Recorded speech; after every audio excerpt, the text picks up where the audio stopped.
Alright, in this video we'll be talking about complex solutions to quadratic equations. From here on out we really need to be careful solving quadratic equations. Namely, if x squared plus 3 equals 0, then we can go ahead and solve out and get x squared equals negative 3, take it to the other side, and then we take our own square root, so we get x equals plus or minus, because we're taking our own square root, negative 3.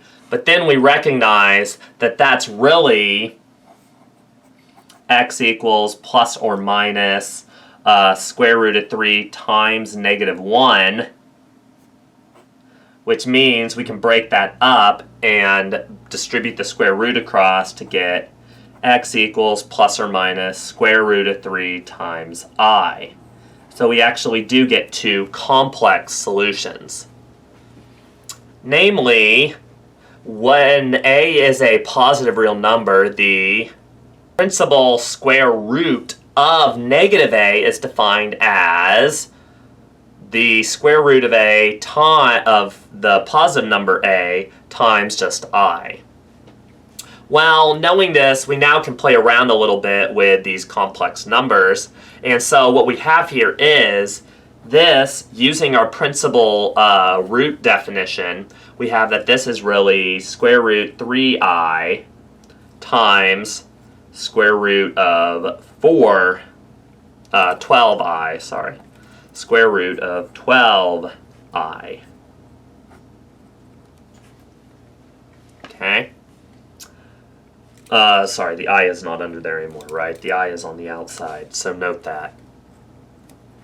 In other words, we have square root of 3i times square root of 12i, and that would give us, rearranging, we have square root of 3 times square root of 12.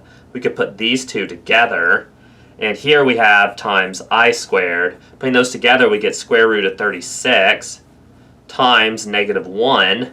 In other words, we'd have square root of 36 is 6, so negative 6. Okay.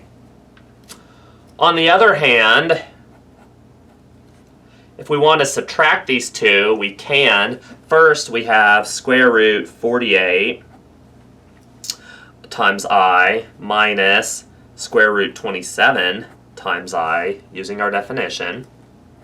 These are like terms, assuming we can pull some things out. So here, 27 is 3 times 3 times 3, which means we could pull 2 3's out. This goes back to some of our earliest videos doing that. Here, 48 is, what is 48? 48 is dividing by 4. You get 4 times 12. And then 12, of course, breaks down to 4 and 3. So we can pull out, so we have 4 squared, so we can pull out 2 4s. So we would have 4 root 3i minus 27 is 3, 3, and 3. So 2 of those 3's could come out, 3 root 3i. And so we have, those are all both like terms. We have 4 of these root 3i's and minus 3 root 3i's. And so putting those together, we just get 1 root 3i.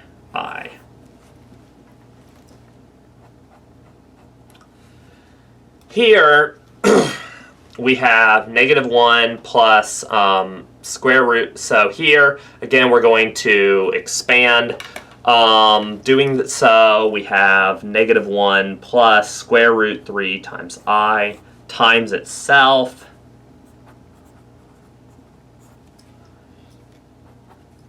Foiling that out, you'll get negative 1 is 1. The outer and the inner terms put together will give me a minus 2 root 3 times I.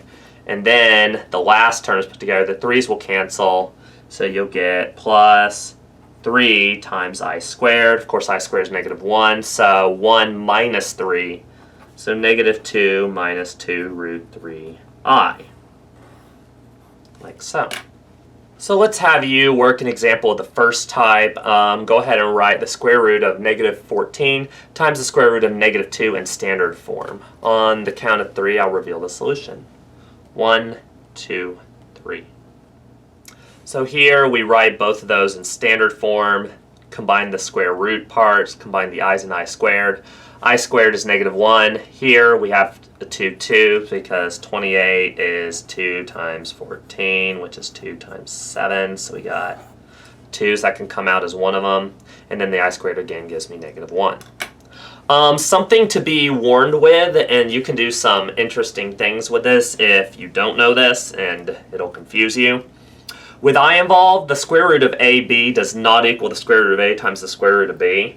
To show this, for instance, if it were, in our last example, what we could have done is we would have seen that if we did -14 and we did try to put them together, the negatives would cancel out.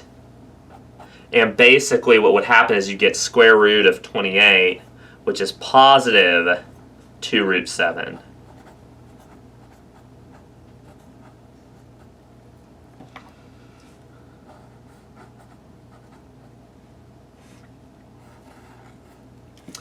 In other words, you would get the positive variant of this if you tried to do this, and that does not, that clearly contradicts what we have up there.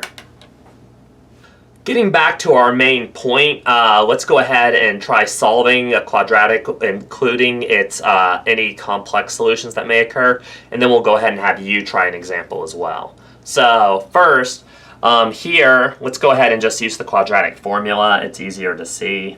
So x equals -b, so -2, plus or minus the square root of b squared, minus 4 times a times c, all over 2 times 3. And then it's not too hard to see that we'll have 2 plus or minus the square root over 6 of 4 minus 3 times 5 is 15, so 4 minus 60. So it's not too hard to see now that this is going to be negative under here, but that's okay because we have I to take care of that. Namely, this is 2 plus or minus the square root of 4 minus 60 is 56, a negative 56. It's a negative in there. But then that tells us that we have, let's break things down. So 56, 2 and 28, 2 and 14, 2 and 7. So we can pull out 2 out of there. We also have an I, so we have 2 plus or minus, all over 6, 2 plus or minus 2 root 14i. Yeah. And so what we then can do is doing the bit of cancellation and breaking up the terms. We would have 1/3 plus or minus root 14 over 3 times I. And that would be our two solutions. So now let's go ahead and have you work a problem that's similar to it. On the count of 3, I'll reveal the solution. 1, 2, 3. So working out this problem similar to how we did the last one gives you -7 over 8 plus or minus square root 23 over 8i. For more practice in finding complex solutions to quadratic equations, be sure to see pages 150 and 151 of the textbook and work problems 5 and 59 through 86. In our next video, we'll talk about the fundamental theorem of algebra.